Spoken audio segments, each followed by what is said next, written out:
Bem-vindos à Geração V, V de Vota, um podcast em que provamos que é errado aquele clichê de que os jovens não se interessam nem participam. Nós contamos e votamos. Nestes 8 episódios, sentamos à mesa 32 jovens da sociedade civil e sem filiação partidária, com um representante de todos os partidos com assento parlamentar, para uma conversa informal, mas esclarecedora. O meu nome é Vasco Galhardo, tenho 28 anos e fundei o movimento Eu Voto, e esta é uma parceria com o Observador. Hoje convidámos para um café Alexandra Leitão, jurista e professora de Direito. Foi secretária de Estado da Educação do primeiro governo de António Costa e ministra da Modernização do Estado e da Administração Pública durante o 23º Governo Constitucional. É atualmente deputada à Assembleia da República e a cabeça de lista por Santarém às eleições legislativas de 10 de março. Olá, Alexandra, e obrigado por estar aqui connosco. Olá, boa tarde, obrigada. E comigo estão Joana Gama Gomes, 27 anos, vem de Coimbra e é jurista e assistente convidada na Faculdade de Direito da Universidade de Lisboa. É também doutoranda em Direito Internacional e Europeu e moderadora do podcast Eurotopia da Rede Público. Depois temos Francisco Granja, 29 anos, de Sintra e é advogado. Trabalha na área dos direitos humanos e da economia social, em particular, com a relação das empresas com os direitos humanos. Catarina Doré, tem 22 anos, vem de Lisboa e é advogada estagiária.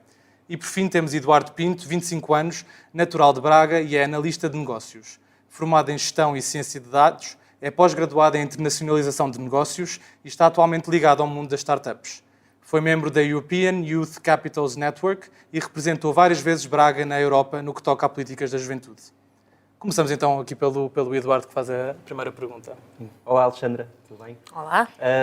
Sim, a minha primeira pergunta é bastante simples e vem do facto de, nas últimas semanas, encontrei-me, as legislativas estão na mesa sempre, e nos meus almoços e jantares com várias pessoas havia sempre quem é que se posicionava mais à esquerda, mais à direita, e reparei que muita gente não sabia bem o que era a esquerda e a direita e que havia uma parte em que, na verdade, um bocado a sensação que as pessoas não percebiam muito de política.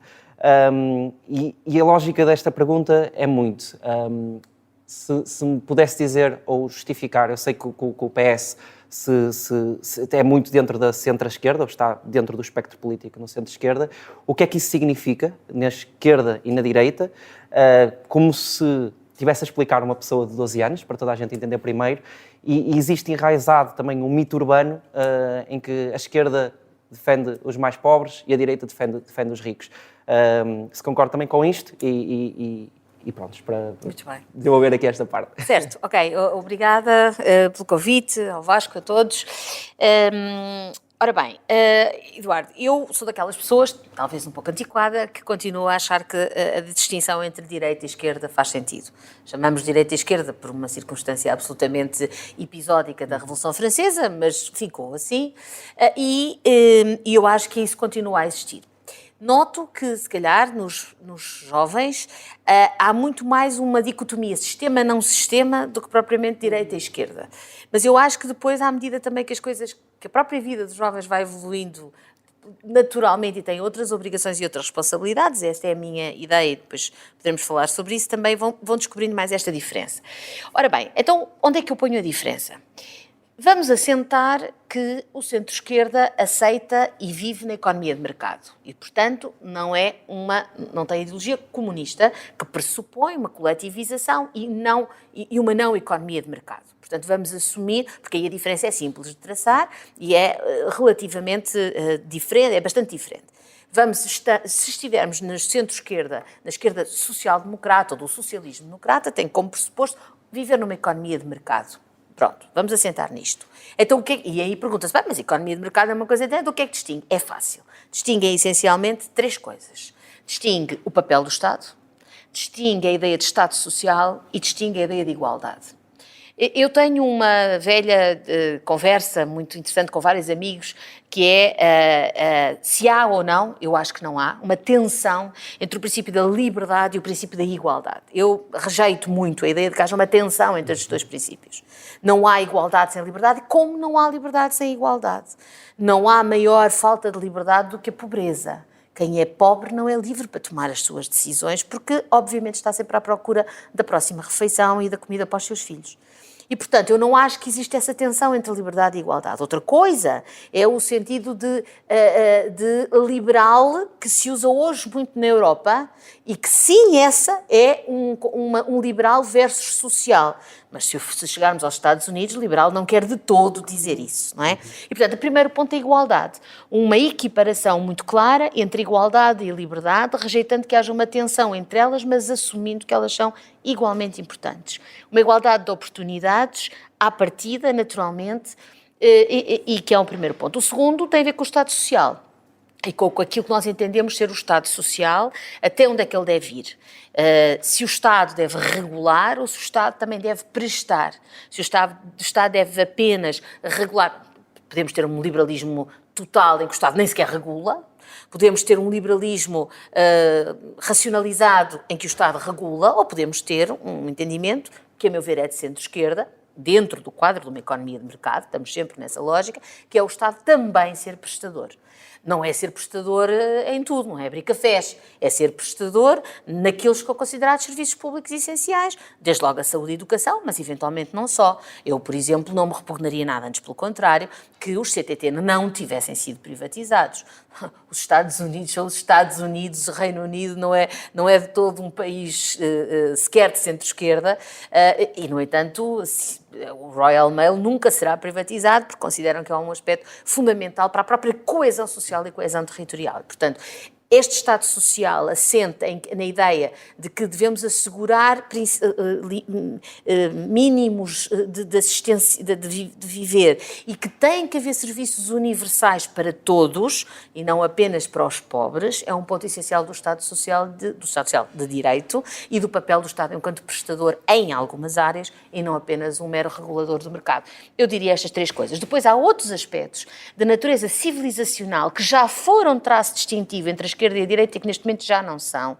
Isto porque são relativamente a algum tipo de direita, não são relativamente a toda a direita. Os direitos, a igualdade de direitos entre homens e mulheres, os direitos das pessoas em função da sua orientação sexual, os direitos dos imigrantes, os direitos a nível da não discriminação étnico-racial, etc, etc. Estes valores que eram, acho que não estou a dizer nada que, enfim, alguns poderão discordar, mas que eram essencialmente valores da esquerda. Se olharmos para Portugal, quando começámos a lutar por estes valores civilizacionais, foi essencialmente a esquerda que o fez, mas que hoje já não são tanto assim clivagem. Nós olhamos para a iniciativa liberal e desta perspectiva tem uma visão aberta. Se olharmos para outros partidos de direita mais conservadora e mais autoritária, pois naturalmente que já não é bem assim. Em todo caso, para mim são valores civilizacionais muito importantes e já agora não quero fazer disto uma coisa panfletária, pelo contrário, estamos a discutir num plano mais elevado, mas uma das coisas que me faz muito medo nesta eleição é exatamente se puder vir a haver um retrocesso nestas coisas que eu considero civilizacionais e que para mim já não são bem esquerda-direita, são civilizacionais. Por exemplo, os direitos das mulheres, por exemplo. Por exemplo, a Alexandra estava a dizer que defende a igualdade, mas outros partidos não defendem a igualdade? Vamos ver, se falarmos da igualdade, dois planos. Na igualdade, naquela acessão de não discriminação que a Constituição da República Portuguesa tem no artigo 13, em função do género ou do sexo, da etnia, da raça, da orientação sexual, digo-lhe já que não. Neste momento, em todos os partidos do espectro com assento parlamentar em Portugal defendem esta igualdade. Digo-lhe já que não, sem problema nenhum, porque é evidente que não. Quando se defende que volta a haver o conceito de pai de família, quando se defende que volta a haver funções de homem e de mulher, quando se defende que as pessoas sejam tratadas diferentemente em função de aspectos étnicos, que sejam forçadas a converter-se a uma determinada religião para poder viver em Portugal, etc, etc, eu digo-lhe já que não. Por isso é que há alguém, hoje em dia, há um partido no espectro partidário que se rege por regras totalmente diferentes dos outros todos. Totalmente diferentes dos outros todos. E é essa igualdade. Eu sei que me estava a perguntar a outra igualdade. Estava a falar da igualdade social. Mas é que hoje... Mas eu comecei-lhe pela outra por outra razão. Porque eu já achei mais que esta outra igualdade estava garantida. Certo. E hoje tenho medo que não esteja. Por isso é que é importante falarmos dela. É muito importante falar dela porque ela, de facto, a meu ver, está mais em perigo. E nem é só com Portugal. Se o Trump ganhar eleições nos Estados Unidos da América, se não está mesmo posta em causa, ou pode vir a estar posta em causa, de retrocessos nos direitos reprodutivos sexuais femininos, etc, etc. E, portanto, essa igualdade, que não é só de esquerda, não estou a dizer isso, sim. Mas que a ameaça a ela vem essencialmente de alguma direita, é uma dimensão. Depois há a dimensão da igualdade social. E aí sim, eu acho que a esquerda privilegia mais, ou a esquerda cuida mais da igualdade social do que a direita. Dou-lhe um exemplo de uma coisa, já vai chocar alguns, tenho à minha volta naturalmente jovens muito bem-sucedidos, mas a mim causa-me, alinho muito naquela ideia anti-meritocrática de que as pessoas que têm mais uma décima e portanto entraram em medicina é porque têm mérito e portanto isso primeiro, ninguém tem mais mérito por 1 ou 2 décimas, não existe isso, não existe, uma décima é um acaso. Já há quem defenda até o sorteio, que seria tão justo como uma décima, mas nem é só isso. É porque a meritocracia, tal como é entendida por algumas pessoas, é uma espécie de justificação para o egoísmo. Eu estou aqui porque sou melhor. E, portanto, se eu estou aqui porque sou melhor, não tenho que me preocupar com quem ficou lá atrás. Porque quem ficou lá atrás, se tivesse trabalhado tanto como eu, se calhar também estava aqui. Vamos excluir os aspectos de natureza, suceder aos pessoas deficientes, etc. Portanto, vamos excluir isso. E o que eu digo é, pois, mas há pessoas que estão atrás porque partiram de trás, porque partiram mesmo de trás, e aí eu acho que o papel do Estado para garantir os direitos dessas pessoas que partem de trás é muito importante, e isso sim ainda distingue a esquerda da direita. Só uma coisa, e desculpa, já os vou passar também a palavra aos meus colegas, é só, nesta situação da igualdade, mais em termos de igualdade social, uma coisa que se tem vindo a notar, a verdade é que o PS já está há 8 anos no governo, nos últimos anos tem estado bastante presente, mais vezes. Uma coisa que temos notado nos últimos tempos é, efetivamente, existem pessoas mais pobres, existem os mais ricos e existe uma classe média, a estrutura da sociedade. E nos últimos anos, e cada vez mais, acaba por ser a estrutura. E o que nós vemos é a classe média está-se cada vez a aproximar da mais pobre. Como é que justificam isto? Isto acaba por ser está a ser uma igualdade, mas está uma igualdade cada vez mais para baixo. Eduardo, eu não sei se é rigorosamente verdade que a classe média está cada vez mais pobre. Não acho que isso seja rigorosamente assim. Acho que é verdade uma outra coisa que é igualmente preocupante. Se aproxima. É que nós, e quando digo nós país, e sim os governos, o governo do Partido Socialista nos últimos 8 anos, fez um grande esforço para aumentar os rendimentos da classe, vamos chamar, média-baixa ou baixa. Designadamente através do aumento do salário mínimo nacional, que teve de facto um aumento exponencial de 60% em 4 anos. Não é? Um pouco mais de 4 anos. Em 2015, vocês eram crianças, mas em 2015 o salário mínimo nacional era 500 euros. E em 1 de janeiro de 2014 é 820 euros. A inflação também de 2024 é 820 euros. E a inflação não foi esta. Atenção, tivemos um pico de inflação agora, mas não de todo, tivemos anos de deflação. Todo o período da Troika foram anos, às vezes, de deflação, que também é mau sinal, porque quer dizer que houve contração da economia. Mas isto, portanto, para dizer que essa aproximação tem-se feito, tem acontecido, e é má, mas tem acontecido mais pelo aumento, e ainda bem, do rendimento daquilo que podemos chamar de classe socioeconómica mais baixa, e não pelo abaixamento da classe média. Mas isso é igualmente mau, porque é igualmente mau neste sentido, porque só demonstra também o quão bons partimos de trás, quer dizer, quando nós tínhamos um salário mínimo de 500 euros há pouco tempo, não é? E, portanto, fizemos um esforço nessa classe, só que agora o que é que está a acontecer? Não conseguimos, enquanto país, ter uma economia suficientemente forte para que as coisas todas sejam empurradas na sua devida proporção. Bom, as relações, a classe média alta está sempre na média alta e não é impactada por nada disto que estamos a falar para baixo, mas os imediatamente a seguir. Isso é muito evidente na função pública. Na função pública nós temos uma tabela remuneratória única, em que os primeiros escalões da tabela foram comidos pelo salário mínimo. Portanto, o aumento do salário mínimo faz com que hoje a entrada na tabela seja para ir no 4º ou 5º, porque os outros estavam todos abaixo dos 500 euros. Mas também faz com que o imediatamente a seguir esteja uma diferença pequenina, porque não foi... Agora já foi, por acaso, em 2023, já foi aumentado um bocadinho, mas é difícil. Portanto, por isso mesmo é que eu acho qual é o grande desafio para o próximo governo. E, enfim, eu sou do Partido Socialista, estou a representar o Partido Socialista, portanto vou dizer, e acho que essa é a visão correta que o atual secretário-geral tem. É mudar, é transformar a economia, também com algum papel do Estado, não apenas, mas também, por forma a que a economia consiga produzir riqueza para que exatamente essa classe média consiga outros salários. Um dos problemas que nós temos hoje, que é um problema, não é um problema, é um desfazamento entre a enorme sucesso que nós tivemos nos 50 anos de democracia ao nível das qualificações, que hoje são, de facto, foi um sucesso. Enfim, se forem à Pordata ver a taxa de abandono escolar em 1974 era 60%, uma coisa assim, e outros indicadores, analfabetismo, etc. E hoje temos, não é treta, é a mesma geração mais qualificada de sempre e sempre a querer qualificar-se mais. Mas a economia não acompanhou, razão pela qual muitos vão para fora, porque a qualificação aumentou muito, o rendimento que a pessoa espera oferir em função do investimento que faz na sua formação ainda não acompanha. E isso é o grande desígnio, eu acho que deve haver para o próximo mandato, e designadamente espero que seja... Vou pegar aqui na deixa do Eduardo, porque a Alexandra falava da igualdade e eu também vejo a educação como um grande equalizer, não é? Das pessoas que não nascem com os mesmos privilégios umas das outras. E agora, há uns dias, saíram falava dos dados que, acredito também fosse falar disso, dos dados que saíram do INE, do abandono escolar. Subiu um bocadinho, subiu. 3 para 24. Exatamente. E queria perguntar à Alexandra, porque a Alexandra foi secretária de Estado da Educação, e nós podemos dizer o que é que está bem, mas queria que a Alexandra identificasse o que é que está mal, o que é que não temos conseguido fazer, o que é que está mal na educação, o que é que vê como os pontos a melhorar.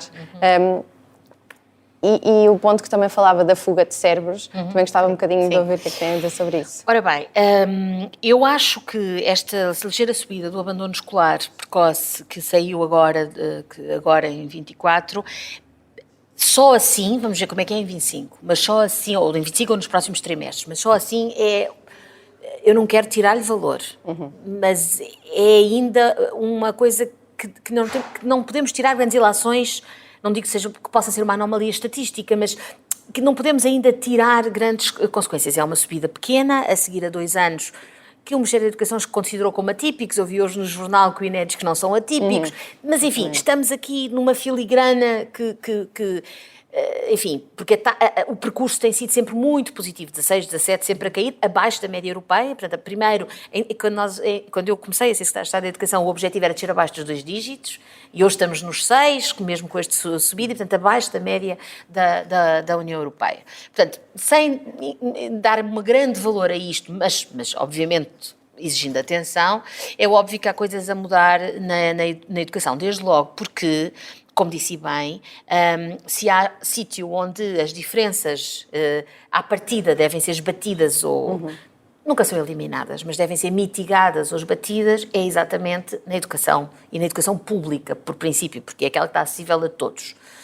E o que nós temos verificado é que depois de um período de 3 décadas em que foi um boom louco, quer dizer, nós passámos de ser um país, vocês nem fazem ideia, nem eu faço ideia, não é?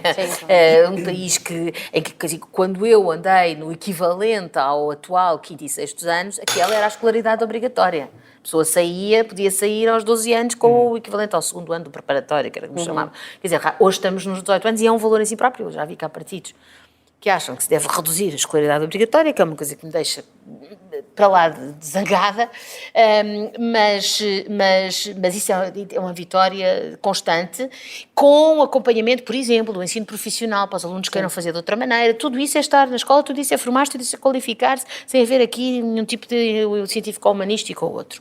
Onde é que a escola... Qual é o problema? O problema é que os serviços públicos, e aqui incluo também o Serviço Nacional de Saúde, embora seja muito diferente, mas os serviços públicos, obviamente que são serviços exigentes do ponto de vista financeiro, orçamental, do ponto de vista organizativo e até do ponto de vista de uma coisa que é muito discurso ultimamente em todo o mundo e que eu acho muito injusta, que é da permanente comparação com o setor privado. Eu acho um bocadinho injusto que se compare sistematicamente uma escola pública X com uma escola privada Y, ou até que se compare a escola pública na Estrela com a escola pública em Chelas, e que queiramos comparar estes resultados. Não podemos comparar o incomparável, exatamente porque é para todos, porque não há seriação, porque não há seleção, porque não pode haver seleção, porque têm que lá estar todos, e portanto comparar o incomparável vai sempre perder. A escola pública vai sempre perder na comparação. A localização socioeconómica. Claro, a localização dentro da própria rede pública. Urbano, rural. Claro, urbano, rural, socialmente, economicamente mais privilegiado ou menos. Eu não sou muito favorável, ou melhor, não é ser muito favorável, não sou assim daquelas pessoas que adoram engenharia social, tipo pôr os miúdos daqui e ali, aquela engenharia social de meter um prédio de habitação social no meio de um sítio, mas a escola pode fazer isso sem ser propriamente engenharia social. O próprio facto de nós facilitarmos, por exemplo, que os alunos da ação social escolar entrem numa escola que queiram, da rede pública e não apenas pela morada, permitindo, já cria uma diferenciação. Agora, o que é que eu acho? Ter turmas heterogéneas, enfim. Quando eu andei na preparatória, havia a turma dos filhos dos professores. Pronto, não é? Quase, não, era só por acaso, mas, e isso é uma coisa que nós tentámos muito acabar com isso, não é? E ter uma coisa mais, se quisermos, democrática. Agora, é muito financeiramente pesado, não é? Portanto, o Estado tem que fazer um esforço constante do ponto de vista orçamental para manter nos níveis que deviam ser melhores que a escola pública tem que ter, quer do ponto de vista dos seus trabalhadores, professores e não só, quer do ponto de vista até das condições, do ponto de vista dos meios tecnológicos, etc. Portanto, é um esforço muito grande que num país mais pobre, como ainda é Portugal, apesar de tudo, se torna difícil de fazer, mas que, portanto, acho que deve ser melhorado. Acho que nós precisamos de dar aos alunos da escola pública, por exemplo, uma coisa que nós temos aqui e que nós chamamos de explicações para facilitar. Eu vi essa vossa medida. Que é... como é que nós chegámos aqui? Bom, hoje em dia toda a gente sabe que no 11º e 12º anos de quem tem matemática só consegue ter uma nota que permite entrar numa universidade, quer se tiver explicações. Ok, mas logo aí temos um problema social grave, nem toda a gente pode pagar explicações. Ok, se a escola providenciasse isso, coisa que é muito difícil de fazer, porque temos falta de professores neste momento, mas se de alguma forma providenciasse isso, uma espécie de atendimento personalizado aos alunos que mais precisam e que não o podem pagar fora. Portanto, há muitas ideias para mexer. Agora, é verdade que é pesado do ponto de vista orçamental, mas que vale a pena, não é? É nisto e no SNS que vale a pena. Mas aí é o dinheiro que tem que ser mais bem gerido, o que já existe hoje, ou basta um aumento da... As duas coisas. Sou-lhe mesmo franca, é como no SNS, as duas coisas. Se me disserem assim... Basta aumentar o dinheiro? Não. Se disserem assim, não é um problema de dinheiro, é só de gestão? Não, nem uma coisa nem outra. É provavelmente as duas coisas. Nesse sentido, é isso. Basta olhar, deixa-me só dizer, basta olhar para o que é gasto em escola pública e em saúde pública com a média da OCDE. Estamos abaixo sempre da média da OCDE. Portanto, sim, há um problema gestionário, mas não é apenas um problema gestionário. Mas descentralizar a gestão das escolas não as faria mais competitivas? A gestão das escolas, do ponto de vista de tudo aquilo que não é curricular, já está feita no processo de descentralização. Os equipamentos, os recursos humanos que não sejam professores, as atividades extracurriculares, tudo aquilo que não é... O que é curricular e a colocação de professores e a gestão dos professores continua a ser centralizado. Se me perguntar, então, mas não podíamos ter uma solução em que se fazia uma descentralização da colocação de professores? E aí, não para a autarquia, mas para o próprio agrupamento de escolas, não poderia ser algo a ver, como a contratação de escola? Sim, podia ser um caminho a ver, tem que ser muito bem feito, se não queria, é uma gestão muito difícil. Os professores não adoram particularmente, porque isso cria depois... temem um certo compadrio com o diretor A ou B, mas para criar projetos de escola diferenciados poderia ser, numa parcela, poderia ser uma coisa interessante a ver, naturalmente em negociação com os sindicatos. Pegando aqui no tema dos professores, porque pelo menos a minha percepção ao longo destes últimos anos de governação foi um tema, um dos mais difíceis para os governos de António Costa, a relação com os professores. E no programa do PS tem a medida que cito, iniciar as negociações com os representantes dos professores com vista à recuperação do tempo de serviço de forma faseada. E, no fundo, o que eu gostava de perguntar era porquê agora, o que é que mudou, porquê é que foi um tema tão difícil de conceder ao longo dos últimos anos e agora faz parte do programa. Uma breve explicação quanto a isso. Nós tivemos as carreiras congeladas durante o período da Troika e não estou a culpar ninguém, até foi algo que começou ainda no último governo do PS antes da Troika, portanto, naquela altura tinha que ser. O que não podia era ficar permanente, não é? Pronto. E o congelamento das progressões, não é? Não só dos valores dos salários, mas das progressões, opera diferentemente nas diferentes carreiras da administração pública.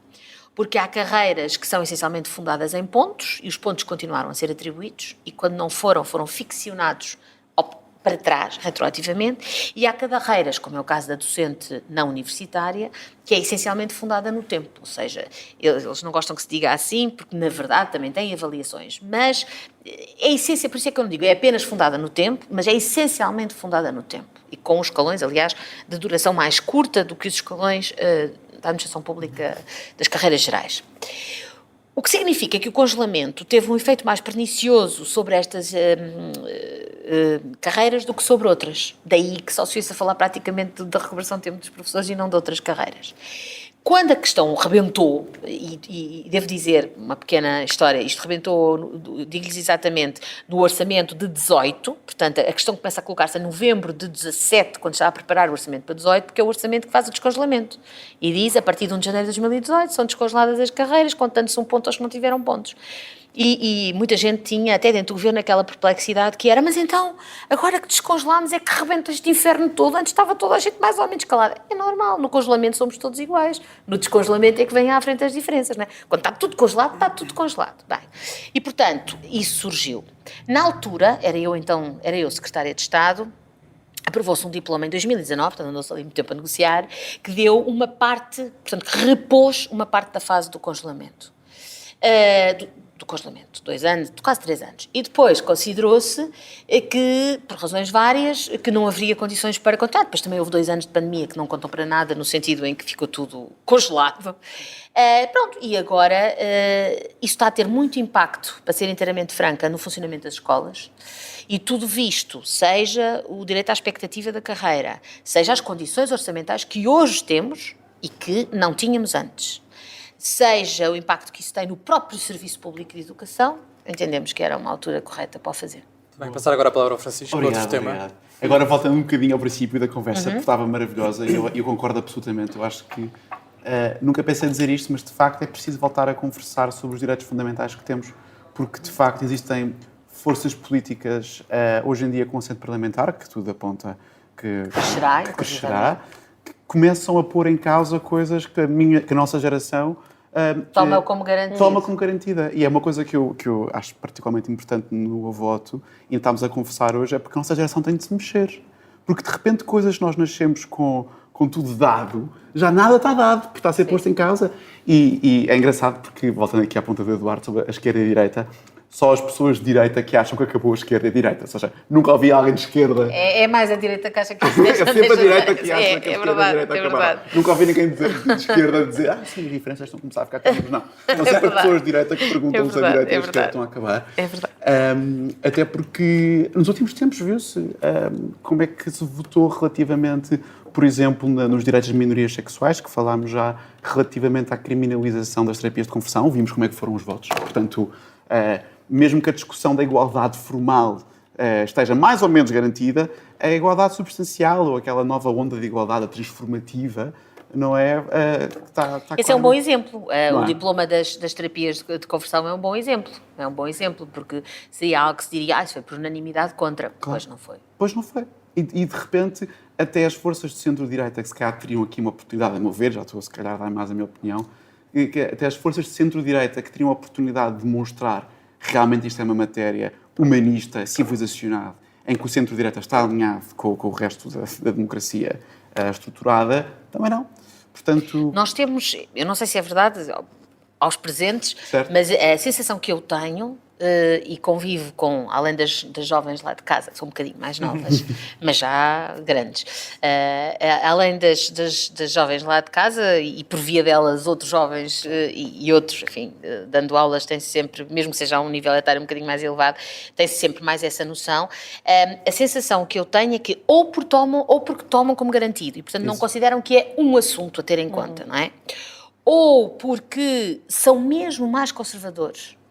Eu tenho um bocadinho essa sensação, são mesmo um bocadinho mais conservadores. Dá a ideia... Eu vou-vos dizer isto, que assim, eu diria que haver um partido que abertamente aceita, mesmo que não o diga nestes termos, certo. Mas nós temos que ser inteligentes e olhar para lá, ninguém vai escrever assim, claro. A mulher é inferior. Não há nenhum partido, nem mesmo aquele, que escreva uma coisa destas. Até porque mas nós seria legal na lei dos partidos. Exatamente, seria, exatamente.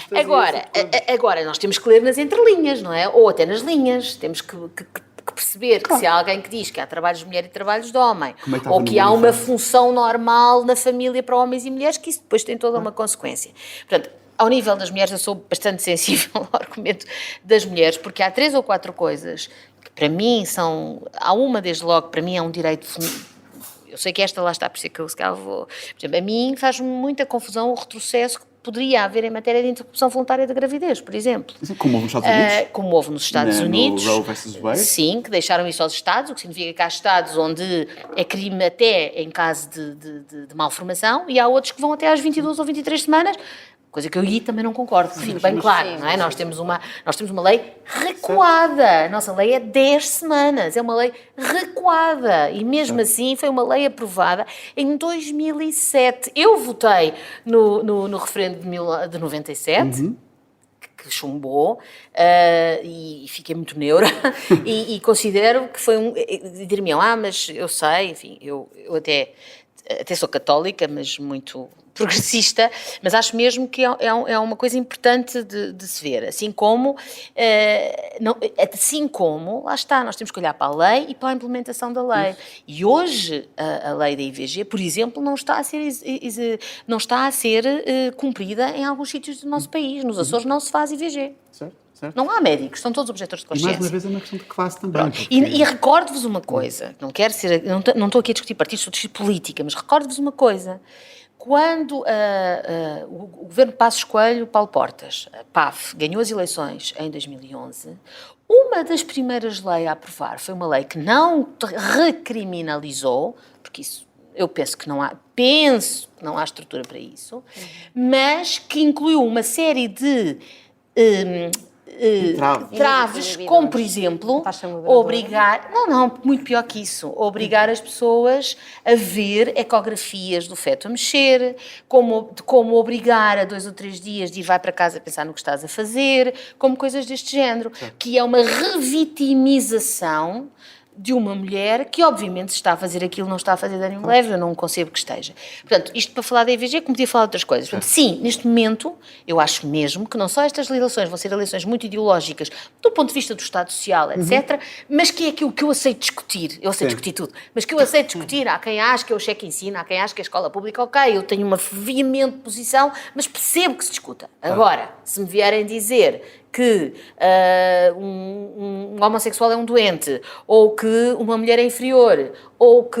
São as salvaguardas mínimas da aí nossa não dá, democracia, aí não não dá. dá. Mas, Alexandre, acho Mas eu tenho uma pergunta ainda para fazer, que isto não era uma pergunta Nós temos que É verdade. avançar, que inclusive sei. não sei se vamos conseguir abordar Eu aqui sei. todos os nossos temas. Certo. É muito rápido. Até Estou a porque falar eu acho que há uma falta de debate político sobre Portugal no mundo. Ou seja, estamos sempre sentados para dentro e particularmente na área dos direitos humanos, preocupa-me as 28 mil pessoas que morreram na Palestina no espaço destes meses. E isto é uma pergunta que eu faço porque, de facto, quando estamos a pensar nos partidos que vão liderar a República Portuguesa, no governo, não é?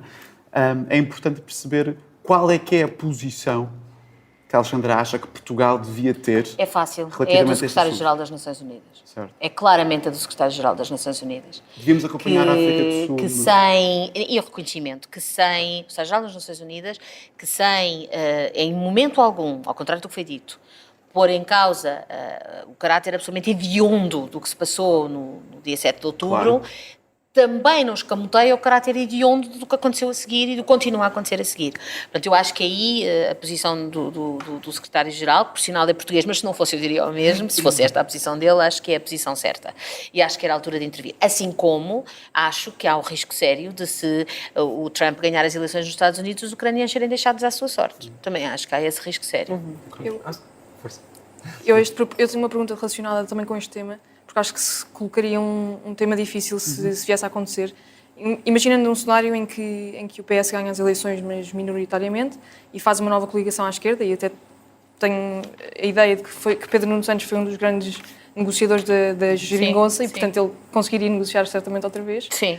Isso coloca umas posições difíceis para o PS, no sentido em que como é que conciliam As posições internacionais dos partidos mais à esquerda, nomeadamente em relação à Rússia, em relação à NATO. Na verdade, relativamente a isso, a questão coloca-se essencialmente com o Partido Comunista Português. Coloca-se menos com o Bloco de Esquerda e quase não se coloca, ou Mas não também se coloca com o defende a LIVRE. saída da NATO. Está no programa. Eu, quanto a isso, percebo que os aspectos internacionais tenham assumido, fruto destes dois eventos, enfim, terríveis, tenham assumido uma importância nova, mas a verdade é que isso não foi um obstáculo entre 2015 e 2019.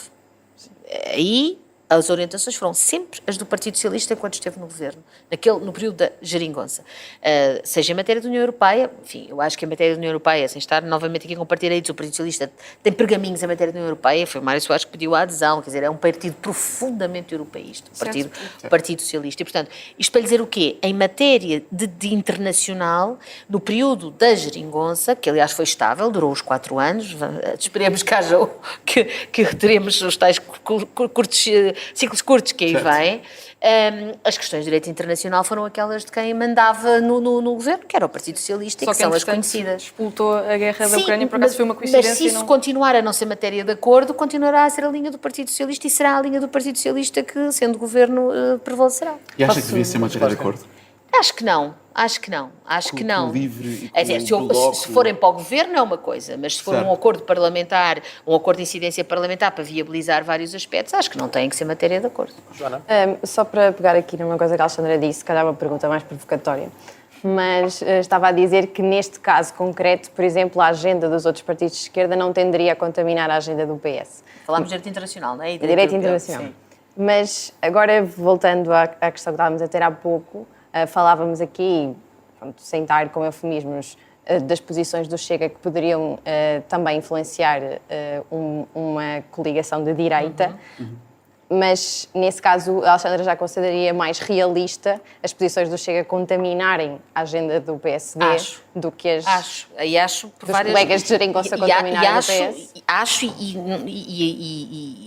não posso comprovar o futuro, mas tenho vários argumentos para dar. Em primeiro lugar, porque uma coisa é deixar de fora a agenda internacional, outra coisa é deixar de fora aspectos fundamentais da agenda interna, não é? Como, por exemplo, revisões de Código Penal, como, por exemplo, enfim, até da Constituição, mas revisões de Código Penal, como aspectos que têm a ver com uma lógica muito securitária, imigração.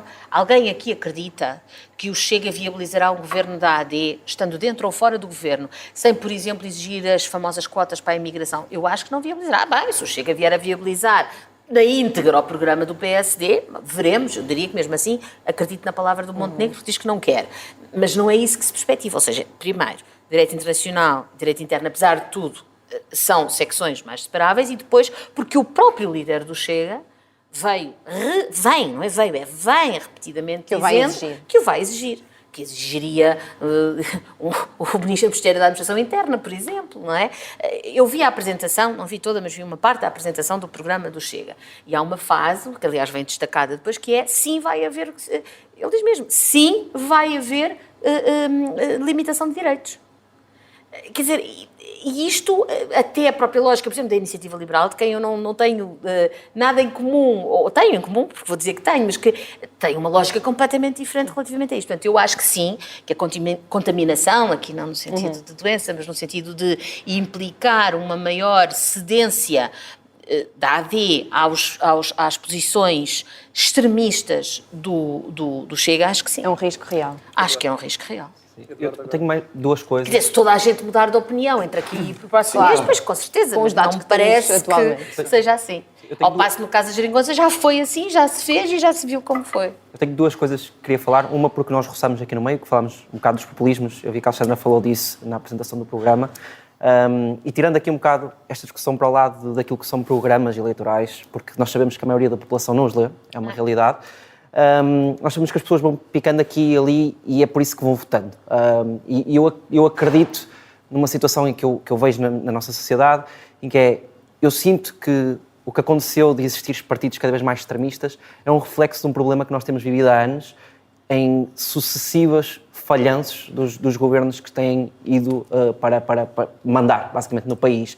E um dos casos mais fulcrais é, por exemplo, eu no meu caso, eu trabalho muito com startups, com empresas, e eu vejo um bocado nesta lógica aquilo que aconteceu, que é, vamos imaginar que eu tenho a minha empresa e que eu nomeava alguém para diretor do departamento de marketing. E essa pessoa, fazendo aqui esta analogia, não corria bem no departamento de marketing e eu dizia, ok, vou-te dar outra oportunidade e vou-te colocar, por exemplo, no departamento de publicidade. Essa pessoa falhava. E a seguir, eu ia pegar nessa pessoa e ia meter lá CEO, o que não faz sentido. E foi isso um bocadinho que aconteceu com o Nuno Santos. porque falhou em duas... É um bocado, porque falhou em duas pastas, foi demitido, ou demitiu-se nas duas, e neste caso, agora foi para líder do partido. E isto também faz as pessoas estarem um bocado cansadas, constantemente nestas coisas, porque é aquilo que as pessoas sentem e que faz que as pessoas também virarem um bocado ao extremismo, quase como um voto de revolta, ou precisamos de mudar alguma coisa. O que é que a Alexandra acha disto? Bom, Como é que Pedro se- Nuno Santos à parte, e já lá vou, eu uma vez escrevi no jornal onde escrevo, escrevi foi logo um dos primeiros artigos que escrevi que pessoas discriminadas e com problemas reais procuram soluções radicais. E escrevia, não escrevi sobre Portugal, ou melhor também era, mas era sobre a Europa toda. Era no fundo dizer, há um conjunto de pessoas que se sentem vencidos de um certo sistema. Consideram-se, havia os vencidos da vida, não é? Vencidos do sistema, que não é Portugal, também é Portugal, mas que é esta lógica de globalização, esta lógica de que nós hoje temos uma sociedade onde há tudo, mas onde quem não tem fica muito mais atrás do que ficava antes, onde é muito mais difícil ser um have-not, onde é muito mais difícil. E, portanto, essas pessoas tendem a radicalizar-se. É evidente, tendem a radicalizar-se porque estão revoltados com o sistema que não lhes deu. Porquê que não votam, se calhar, nem AD nem PS? Porque não gostam dos partidos do sistema. Porque dizem, eles são os dois responsáveis pelo sistema que a mim não me resolveu os meus problemas. Isso não é uma Pronto. responsabilidade direta do sistema? Não, exato, ou seja, eu acho é que, primeiro, eu compreendo isso e tem que haver um discurso para essas pessoas e eu acho que o discurso para essas pessoas, e aqui venho àquilo que eu defendo, é o Estado Social. O discurso, mesmo que as pessoas sintam que aquele Estado Social lhes falhou, e eu acho, e não sou só eu, há um artigo recente do Financial Times, onde se diz uma das maiores razões para os extremismos, essencialmente os extremismos de direita na Europa, são os maus serviços públicos. Porque as pessoas sentem, eu tenho direito a mais, eu pago impostos, eu tenho direito a mais. Porque as pessoas nunca pensam que se tiverem falando de SNS, se tiverem uma coisa mesmo grave, é o SNS que as vai curar, pensam nas filas para tratar uma pneumonia ou uma constipação. Não entrando pelo SNS, que era só, se quiserem, entre, mas não é agora o tema, dizer o seguinte, eu acompanho nisso, percebo que o sistema tem que melhorar para que as pessoas não se revoltem contra ele. Embora eu também ache que, compreendendo essas pessoas, também acho que a solução tem que estar dentro do sistema, não é radicalizar, queremos que é uma ditadura para resolver o problema, pronto. Portanto, compreendo o que diz, acho que os partidos, vamos dizer assim, do sistema têm que ter uma conversa e medidas para essas pessoas. Quanto ao que disse relativamente ao atual secretário-geral do Partido Socialista, bom, em primeiro lugar, eu teria que concordar consigo quanto ao falhanço, não é? E aí, eu creio que se referia à TAP, creio que se referia à habitação, é isto? Terem duas pastas. Pronto, creio que se referia a estes dois. Eu, genuinamente, na TAP não acho que tenha havido falhanço. Genuinamente, não é bem da discussão, genuinamente não acho. Porque ou bem que nós achamos que o importante são os faits divers, por mais que seja de facto isso que às vezes marca a história, ou achamos que são os resultados. E os resultados existem. É uma empresa que vai a caminho de estar saneada financeiramente. Claro que se pode dizer, porque é que se pôs 3 mil milhões na TAP? Eu, quando se pergunta isto, a minha pergunta que eu faço, que eu respondo sempre, e já coloquei várias vezes, é o que é que faziam? Em plena pandemia, em que eu se punha aquele dinheiro ou a TAP falia, o que é que, por exemplo, o PSD fazia? Deixava ir a TAP ao chão? A TAP representa facilmente 10 mil empregos. Representa muito mais do que isso em compras, em divisas, em muita coisa. Portanto, eu genuinamente acho que até do ponto de vista económico foi uma boa decisão. Somos um país periférico, somos um país que precisa de um sistema, um país que se não tiver um hub cá, vamos apanhar os aviões a Madrid, não tenham dúvida, e ficamos dependentes das companhias low cost, há quem confie tanto no mercado, não, desaparece a TAP, veio o mercado quando lhe convier. Mas há países que não têm... Certo, mas se calhar são países do centro da Europa, ou se calhar, não é? É muito diferente. Mas funciona, não é só no centro da Europa, em todo o mundo existe países que não têm... Não existem assim tanto... O quê? Que não têm pública, que não têm inteiramente pública, mas tem uma companhia de bandeira. Tem uma companhia de bandeira. Diretas. Vamos lá ver. A British Airways, creio que neste momento é maioritariamente privada, mas a British Airways tem uma rede de como é que se diz, de rotas que só por si subsiste. Tudo passa, basta dizer que tudo o que é para a América passa por lá. Há depois aspectos de natureza de estratégica que eu não domino, mas que vou sabendo. Se nós privatizarmos, se nós deixássemos cair a TAP, perdíamos todos os slots, todas as rotas. E as rotas para o Brasil são caríssimos, são valiosíssimos. Há razões financeiras para ter tomado aquela decisão.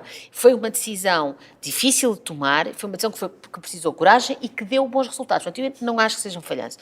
Quanto à outra questão da habitação, dizer o seguinte: a habitação nunca foi matéria de serviço público. Quantos de nós aqui alguma vez pensaram na habitação como um serviço público? Sempre vimos como um bem de mercado. Foi preciso que o mercado falhasse na habitação para que se dissesse: é melhor pôr o Estado nisto. E isso aconteceu há 4 anos. Aconteceu há 4 anos. E, portanto, é normal que demore a dar resultados. Porque construir um prédio demora, porque ter dinheiro público para construir demora, é sempre possível acelerar, é sempre possível fazer melhor, mas, na verdade, é preciso também perceber que, repito, até há 4 ou 5 anos atrás, a habitação era um bem do mercado. E hoje, acho que estamos todos de acordo que se deixarmos isso ao mercado, vamos todos viver, ou muitos de nós irão viver para a periferia. Portanto, são 2 áreas muito difíceis, de muito longo prazo, onde os resultados só se dão a muito longo prazo, e, portanto, eu não vejo como falhanços. A saída do governo, e falo em abstrato, pode ter muitas razões. Pode ter razões de natureza política, que não têm nada a ver com falhanços de natureza técnica, ou por achar que não tinha condições, ou por achar que já não tinha a confiança da maior parte dos outros membros. Enfim, há muitas razões. E, portanto, o que eu posso dizer quanto a isso é que acho que não se verificou o exemplo que deu, do corre mal aqui, corre mal e chuto para cima. Acho que não. E não esquecer que isto é um cargo eletivo, é um cargo para o qual as pessoas são eleitas e devem ser, e logo aí têm uma legitimidade democrática óbvia. Portanto, francamente, não vejo as coisas assim. Seria estranho se visse, não é? Tendo em conta a posição em que me encontro, mas genuinamente não vejo as coisas assim. Infelizmente o nosso tempo acabou, tenho muita pena porque nós tínhamos aqui muitas outras perguntas para fazer, mas quer dizer que a conversa estava boa. Agradecer à Alexandra, à Joana, à Catarina, ao Eduardo e ao Francisco. Esta é a Geração V, Geração Voto. Eu sou o Vasco Calhardo e esta é uma parceria Eu Voto Observador. E não te esqueças, dia 10 de março não deixes que escolham por ti.